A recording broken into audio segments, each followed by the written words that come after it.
인생은 기다림의 연속이라고 말합니다. 우리는 항상 무엇인가를 기다리며 살아왔고 또 살아갑니다.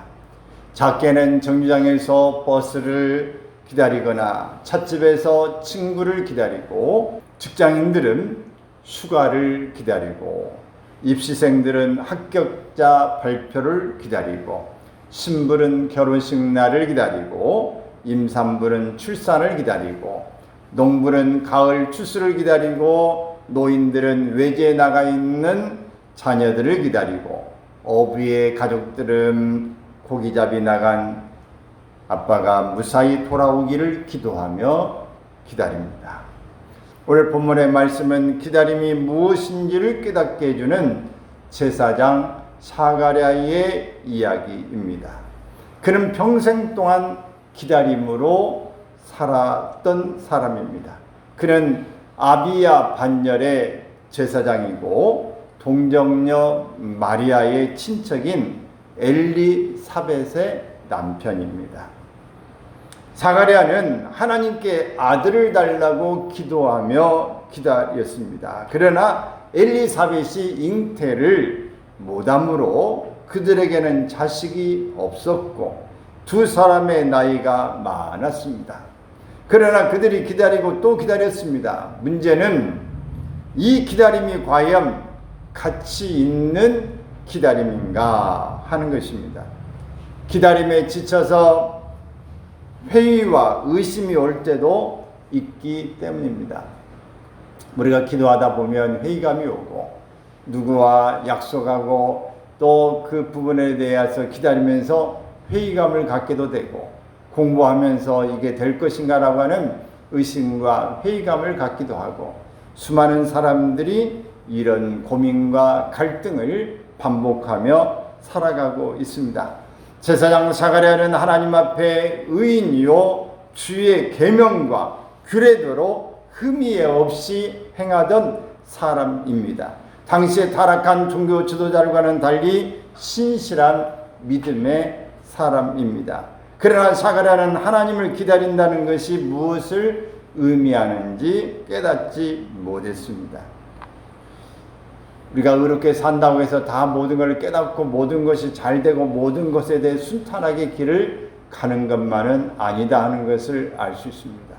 성경에서 마리아는 처녀가 아들을 낳으리니라고 하는 정말 뜬금없고 기상천외한 일이 생겨났고, 또 삼손을 낳았던 마노아는 나이가 정 많아서 낳을 수 없는 가정에서 또 삼손 같은 사사를 낳게 되어지고, 오늘 본문에도 이미 다 나이가 먹어서 그런 상태에서 자녀를 낳게 되고, 아브라함과 사라 사이에서도 마찬가지입니다.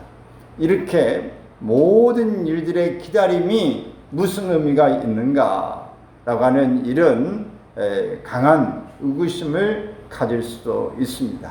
근데 이렇게 기다리는 그 의미가 무엇인가 하는 것을 사가랴 자체도 잘 깨닫지 못했습니다. 우리는 살아가면서 정말 이것이 어떤 의미인가, 이 깨달음이 어떤 내게 있어서 정말 하나님의 기대하신 일이 있는가를 우리 심각하게 고민하는 그런 일이 얼마든지 있을 수 있는 것입니다. 본문을 통해 얻는 교훈은 하나님의 선물은 모두가 가치가 있다 하는 것입니다. 본문을 통해서 우리가 기다림의 축복이 무엇인지를 함께 살펴보고자 합니다. 먼저는 기다리면 하나님의 목적을 알 수 있습니다.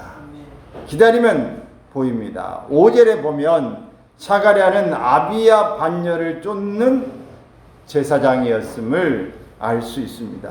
대제사장이었던 아론의 후손들인 제사장들이 당시 팔레스틴 전역에 2만 명 정도 있었다고 합니다.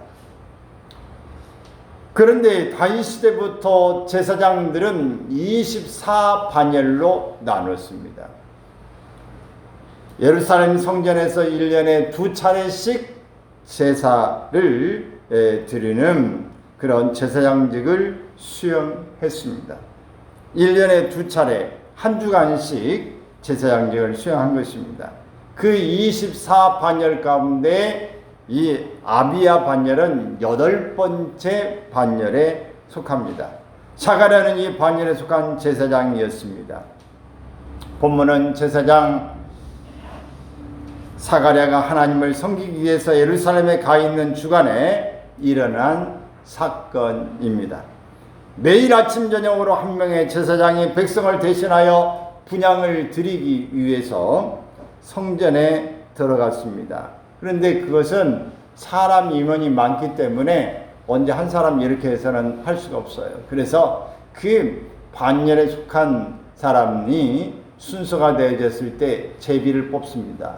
누가 이 안에 들어가서를 제사장직을 수행해야 될 것인가 라고 하는 것입니다. 제비를 뽑아 결정했는데 사가랴는 뽑힐 확률은 로또 복권의 당첨만큼이나 어려웠습니다. 그런데 행운이 사가랴에게 온 것입니다. 이것은 제사장으로서 평생에 한 번 있을까 말까 하는 경험이었습니다. 사가랴는 이스라엘 백성들을 대신하여 하나님께 분향하는 동안 모든 백성들은 성전 밖에서 기도하고 있습니다.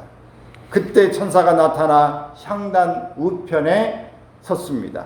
사가랴는 천사를 보고 놀라며 무서워합니다. 그때 천사가 하는 말이 무엇인가 있습니다. 사가랴여 무서워하지 말라. 너의 강구함이 들리니라. 내 아내 엘리사벳이 내게 아들을 낳아 주리니 그 이름을 요한이라 하라. 너도 기뻐하고 즐거워할 것이요 많은 사람도 그의 태어남을 기뻐하리라. 내 아내가 드디어 아들을 낳게 될 것이다. 너에게 아들을 안겨줄 것이다. 그 이름을 요한이라고 해라. 얼마나 네가 기뻐하고 즐거워할 것인지 내가 안 봐도 비디오다. 근데 이 사건을 통해서 주변의 수많은 사람들도 기뻐하게 될 것이다. 이런 예언의 말씀을 천사가 한 것입니다. 또 천사는 말하기를 요한은 주 앞에 큰 자가 될 것이고 모태로부터 성령의 충만함을 받았다고 했습니다.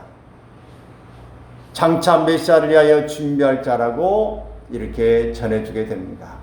그도 그럴 것이 바로 동정녀 마리아가 이 엘리사벳의 친척 관계이기 때문에 방문했을 때에 그 몸 태중에 있는 엘리사벳의 그 요한이 그 마리아가 방문했을 때 막 속에서 뛰놀았다고 말씀하고 있는 것입니다. 이렇게 보면은 그 안에 성령으로 충만함을 받았다고는 이런 말씀을 우리가 짐작할 수 있습니다. 사가랴는 이때 하나님의 목적을 깨달았습니다. 평생토록 하나님의 뜻을 찾으며 살아왔고 하나님의 뜻을 보여달라고 기도해 왔습니다. 그러나 그들이 기다리고 기다렸지만 응답이 없었는데 오늘 주의 천사를 통해서 하나님의 목적을 깨달은 것입니다. 그 목적이 무엇이었어요? 메시아를 위하여 준비할 자다라고 하는 것입니다. 여러분의 기도에 응답하시는 신실하신 하나님을 체험한 이 사가랴처럼 오늘 여러분도 이런 다 경험이 체험이 있어지기를 바랍니다. 여러분은 하나님의 뜻을 알기 위해서 기도해 보신 적이 있으십니까? 하나님의 뜻이 무엇입니까? 하나님의 뜻을 알기를 원합니다. 이런 기도를 작정하고 해보셨나요? 하나님의 목적을 알고자 기다리고 기다려도 아무것도 보여주지 않았던 이 하나님께서 사가랴에게 드디어 나타난 것입니다.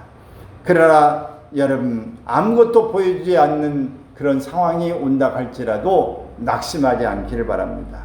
하나님이 사가랴에게 보여주신 것처럼 여러분에게도 말씀해 주실 것입니다. 여러분을 향한 하나님의 뜻을 기다림을 통해서 깨달을 수 있기를 바랍니다. 아무것도 틀리지 않고 느끼지 않고 꿈으로도 보여주지 않는 그런 상황이 된다 할지라도 반드시 하나님의 목적, 하나님의 뜻을 드러낼 때가 온다고 하는 것을 기억하십시오. 늦어도 반드시 온다. 여러분, 우리가 이 벼를 심고도 수개월은 기다려야 수확을 하게 됩니다. 곡식도 마찬가지죠. 하나하나를 이렇게 우리가 할 수 있는 그런 열매를 거둔다는 시간이 필요한 거예요. 근데 우리의 시간과 하나님의 시간표가 다르다. 우리의 계획과 하나님의 계획이 다르다라는 것을 여러분이 먼저 인정하시길 바랍니다. 인정하면 우리 가운데에 그 기다림이 무료하지 않고 무의미하게 가는 것 같아도 그 시간이 우리에게 있어서는 여전히 기대할 수 있는 부분이 됩니다. 또 두 번째는 기다리면 하나님의 약속을 성취할 수 있습니다. 하나님의 약속을 성취할 수 있어요. 본문 17절 말씀에 보면 하나님의 위대한 약속이 사가랴 때에 성취되었다고 말씀합니다. 이 약속은 말라기 선지자가 한 것입니다. 성경에 보면은 말라기 4장 5절 6절에 있는 말씀 읽습니다. 보라, 여호와의 크고 두려운 날이 이르기 전에 내가 선지자 엘리야를 너희에게 보내리니 그가 아버지의 마음을 자녀에게로 돌이키게 하고 자녀들의 마음을 그들의 아비에게로 돌이키게 하리라. 돌이키지 아니하면 두렵건대 내가 와서 저주로 그 땅을 칠까 하노라. 자, 하나님의 나라가 가까이 왔다고 선언한 예수님의 사역 이전에 엘리야가 와서 해야 할 것을 가르치신 것입니다. 성경은 말라기 3장 1절에 이렇게 이야기합니다. 보라, 내가 내 사자를 보내리니 그가 내 앞에서 길을 준비할 것이요. 이렇게 예언된 자가 누구냐? 바로 침례 요한이라고 하는 것을 말하고 있습니다. 엘리야와 같은 온 이스라엘을 바른 길로 돌이키게 하는 사역이 이루어질 것을 예언했고 그 약속이 이루어지게 된 것입니다. 당시 시대적인 배경을 보면 가이사 아구스도가 로마의 황제로 있던 시기입니다. 그리고 로마에 의해 임명된 헤롯 왕이 팔레스틴 전역을 통치했던 때입니다. 유대는 로마의 식민 통치하에서 정치적으로 매우 불안정했고 종교적으로도 타락해 있었습니다. 유대인들은 죄 가운데 살면서 하나님이 없는 것처럼 살았습니다. 이때 경건한 하나님의 사람들은 이스라엘의 부흥이 오기를 기대했습니다. 말라기 선지자의 예언이 성취되기를 기다렸습니다. 시대마다 많은 사람들 가운데에 정말 그 약속을 기다리고 좋은 세상을 기다리고 꿈을 꾸고 그렇게 인내하면서 있는 사람들이 어느 시대에나 있습니다. 그러나 어느 시대에나 기다리지 못하고 역적의 역할을 하고 섣부르게 하고 이간질하고 어려움을 끼치는 사람이 있습니다. 우리는 크게 아주 극명하게 갈려지는 이런 유형의 사람들 가운데에 어떤 유형으로 살 것인가? 우리는 믿음으로 살면서도 어떤 믿음의 결과를 가지고 어떤 모습으로 기록된 삶을 살 것인가 하는 것을 심각하게 고민하면서 살아갈 수 있기를 바랍니다. 우리는 충격적으로 우리가 기대했던 것하고는 전혀 동떨어진 결과, 어떤 통지를 받을 수도 있습니다. 6살 된 어린이가 하루는 담임 교사로부터 받은 쪽지를 들고 귀가했습니다. 어린이의 어머니는 그 쪽지를 들고 몹시 실망했습니다. 그것은 소년이 학업에 적응하지 못하기 때문에 학교를 그만두어야 한다는 통지서였습니다. 도저히 이 아이는 학교에 적응할 수 없으니 학교에 나오지 말라고 하는 것입니다.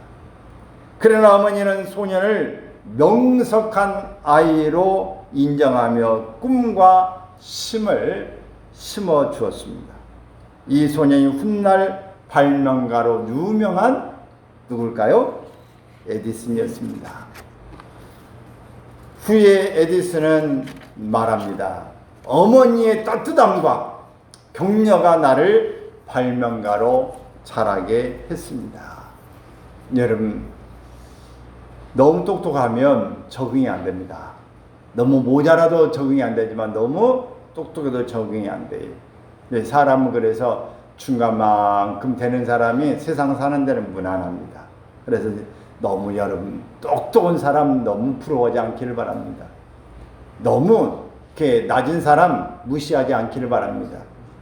너무 낮은 사람은요, 자존감이 낮아서 세상을 살면서 어려움도 가질 수 있지만 또 어떤 사람은 세상 살면서 근심 걱정이 없어요. 높이 올라가려고도 서지 않고 막 욕심도 없고 하기 때문에 또 아주 그냥 태평하게 세상 남부럽지 않게 살아가는 사람들도 있습니다. 그러니 뭐가 좋고 뭐가 나쁘고 뭐가 행복하고 뭐가 불행하다 이런 거 생각할 게 없어요. 여러분, 하나님 앞에서 여러분 스스로가 정말 주시는 복대로 잘 사시길 바라고, 늦게 터질 수도 있고 빨리 터질 수도 있고 하나님의 약속이 늦게서 성취돼서 이거구나 라고 깨닫는 일이 있을 수 있다는 거, 얼마든지 변수가 있음을 기억하기 바랍니다. 사랑하는 여러분, 이 시대는 개인주의와 향락주의와 폭력이 난무하는 시대입니다. 이때 여러분은 이 땅에 하나님의 공의가 실현되고 평화가 임하기를 기도해야 합니다. 특별히 이 나라 이 민족의 안정과 평화를 위해서 기도할 수 있기를 바랍니다. 경제가 돌아가지 않기 때문에 우리나라의 수출도 현재 매우 어려워서 마이너스로 들어가고 있습니다. 정말 이 나라가 지금 뭐 여당이냐 야당이냐를 떠나서 대통령이 잘해야 이 나라가 튼튼하고 우리가 함께 안정을 가물어가지고 혜택을 누립니다. 지금 정권을 누구에게 뭐 바꾸고 해야 된다, 이 명분도 되지 않고 할 수도 없습니다. 그래서 우리가 해야 될 일은 뭐냐? 기도하는 일입니다. 기도하고 잘 안정적으로 가기를 바라는 것입니다. 세계의 안정과 평화가 우리나라에 직결된다. 우리나라의 정치와 문화와 경제와 모든 정치권이 안정되는 것이 우리의 삶과 직결된다. 선교와 직결된다. 이것을 여러분들이 아시고 우리가 적극적으로 기도할 수 있기를 바랍니다. 나라와 민족을 위해서 기도하는 것은 우리가 당연히 해야 될 성경적인 기준이고 우리가 마땅히 해야 될 하나님의 사람들이다 하는 것을 기억할 수 있기를 바랍니다. 세 번째는 기다리면 하나님의 능력을 체험할 수 있습니다. 천사 가브리엘은 제사장 사가랴에게 아들이 태어날 것이라고 말했습니다. 이때 사가랴가 그 말씀을 믿을 수 없었던 것은 본문 7절에 보게 되지면은 엘리사벳이 잉태하지 못함으로 그들에게 자식이 없고 두 사람의 나이가 많더라 라고 말하고 있기 때문입니다. 사가랴는 제사장으로 율법을 가르치는 임무를 맡았습니다. 하나님이 이스라엘을 애굽의 속박에서 어떻게 기적적으로 구원했는지를 가르쳤습니다.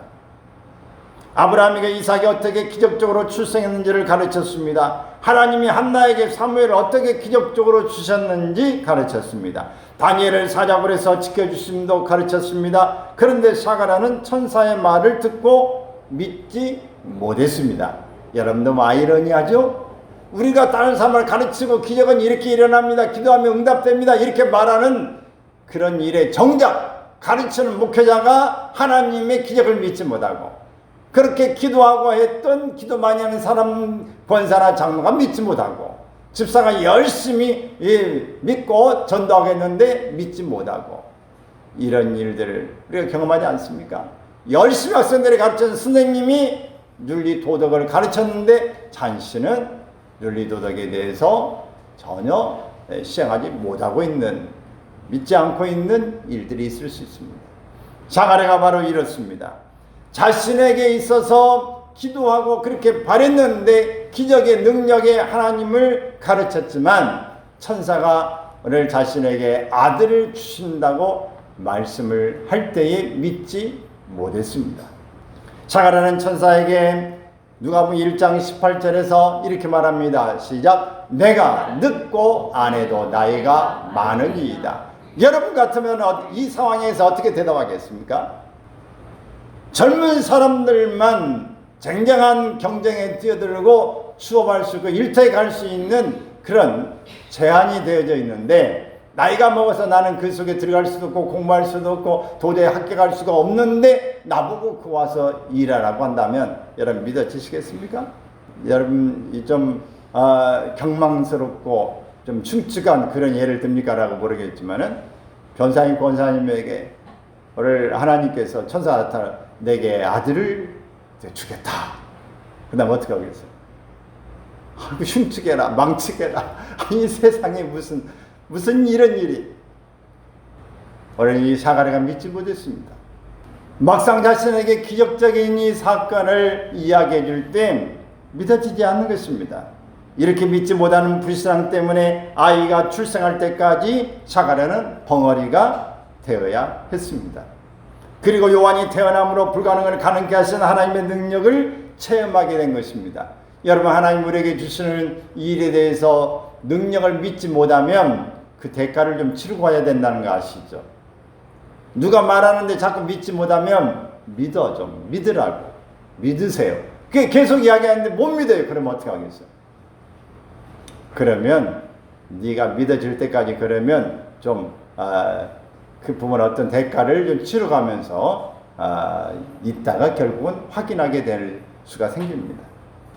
아브라함의 아내 사라도 아들을 낳을 것이라 하나님의 말씀을 의심하여 웃을 때 여호와께 능하지 못한 일이 있겠느냐라고 하나님은 창세기 18장 14절에서 말씀하셨어요. 그리고 25년을 기다려서 이삭이라는 아들을 얻었습니다. 이삭도 20년을 기다려서 쌍둥이 자녀를 얻었습니다. 마노아도 기도하며 기다리다 삼손을 얻었습니다. 요셉은 13년을 기다리다 애굽의 총리가 되었습니다. 기다리면 하나님의 능력을 체험할 수 있습니다. 사랑하는 여러분, 여러분의 하나님의 능력이 임하기를 기다려 보셨습니까? 오늘 찬송 불러 충만하게 하소서. 기다리는 우리에게. 여러분, 마가의 다락방에서 10일 동안 부활하시고 난 다음에 50일째에 성령이 임했어요. 간절히 기다렸어요. 부흥의 때에 하나님 은혜 받기를 간절히 기다리는 것입니다. 제가 이 고등학교 2학년 때 교회에 이 모교회에 부흥회가 있었습니다. 그래서 그 부흥회 때에 은혜 받기를 위해서, 방언 받기를 위해서 제가 얼마나 사모했는지 몰라요. 그래서 방언을 주시옵소서. 이게 막 이 헌금 봉투에 써가지고 새벽 기도에 가서 헌금을 드리기도 전에 하나님 방언이 혼자 기도하다가 터졌다. 할렐루야. 그렇게 기도받길, 방언 은혜를 받기를 위해서 진땀을 흘리고 기도하고 온몸이 다 훌근이 젖고 축축이 젖고, 또 주변에 옛날에는 기도 이렇게 뭐 은혜 받고 하려면 옆에서 막 주문 붙잡고 막 기도 같이 해주고 막 옆에서 그런 일들이 일어났어요. 지금은 그런 거 찾아보기가 우리 교회뿐만 아니라 전국적으로 참 어렵습니다. 그런 교회가. 여러분, 우리가 어떻게 하나님의 능력을 체험하는 일에 어떻게든 상당히 기다림이 필요한 거예요. 큰 기다림이 필요해요. 그래서 어떤 일이든 쉽게 얻은 것은 쉽게 또 우리가 귀하게 여기지도 않습니다. 귀하게 여기는 것은 어렵게 얻은 것이 귀한 거예요. 그래 자녀도 늦게 얻은 이 자식은 귀하고 애지중지 키우고 소중하게 돼야죠. 근데 그냥 결혼만 하면 아기를 줄줄줄줄 낳고 그냥 모든 일에 그렇게 쉽게 모든 일이 이루어지면 귀한 줄을 잘 모르는 일도 생기게 되십니다. 여러분, 하나님에 대한 기다림은 가치 있는 일입니다. 하나님의 능력을 체험할 수 있습니다. 여러분도 기다림의 축복을 누리시길 바랍니다. 할렐루야. 우리가 하나님 앞에 기도할 때 우리는 빌립보서 2장 13절에 있는 말씀을 보면 너희 안에서 행하시는 일은 하나님이시다. 이어서 그 이유를 하나님 말씀하셨어요. 자기의 기쁘신 뜻을 위하여 너에게 소원을 두고 행하게 하신다. 그래서 우리 안에 행하신 일은 하나님이시다. 그 하나님이 우리에게 어떤 일을 행하시려면 먼저 우리 안에 무엇을 주신다? 소원을 주셔서 소원을 막 일으키시는 거예요. 소원을 주고 그 안에 소원을 두고 꿈을 가지고 기도하고 이루어졌으면 좋겠습니다. 내가 이렇게 되면 이렇게 하고 이렇게 하고 싶습니다. 이런 마음에 하나님은 우리의 마음에 소원을 주시고 이 일을 행하게 하시는 거예요. 소원을 주고 이 일을 준비하게 하시는 거예요. 그리고 하나님께서 그 소원을 통해서 이 일을 행하십니다. 그러면 오늘 우리가 하나님 앞에 어떤 것을 구해야 되느냐? 하나님 나를 크게 써주시옵소서. 세계적 민족으로 위대한 인물로 써주시옵소서. 하나님 나를 어떻게 쓰시기를 원하십니까? 이렇게 우리가 하나님 앞에 여러분 그렇게 기도하지 않나요? 기도하시는 분들은 그럴 거예요. 하나님 나를 위대한 인물로 써주시옵소서. 존귀하게 써주시옵소서. 솔로몬처럼 써주시옵소서. 다윗처럼 용맹하게 써주시옵소서. 하나님 나를 어떻게 쓰시기를 원하십니까? 하나님 어떻게 써주시옵소서. 이런 기도 하지 않으셨어요? 그런 기도 해본 적이 없으시나요? 그러면 지금부터 해보시기 바랍니다. 근데 이 기도도 굉장히 좋은 기도예요. 근데 우리가 이 기도보다 먼저 해야 될 것이 무엇이냐? 주님 내 안에서 하나님 역사하여 주시옵소서.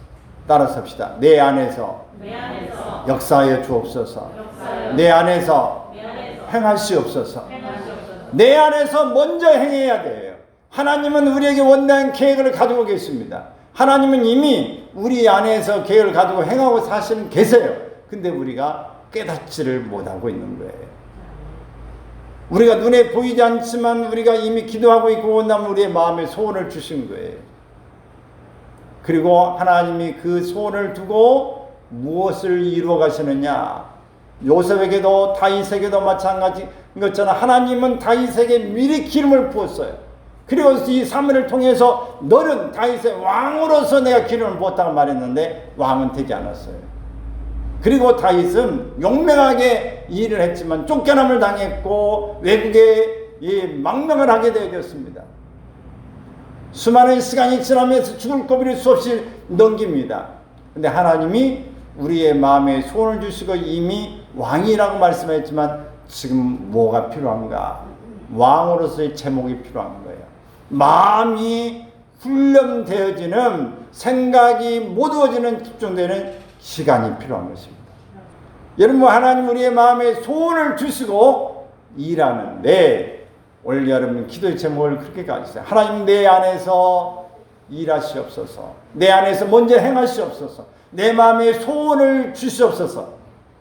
여러 어떤 꿈을 마음에 갖고 있는 사람은 그 꿈을 향해 나갈 수 있고 기도할 수 있고 어떤 일을 계획할 수 있어요. 근데 마음에 소원이 없는 사람은 이렇게 해나갈 수도 없고 기도하지도 않고 노력하지도 않고 그림을 그려가지도 않아요.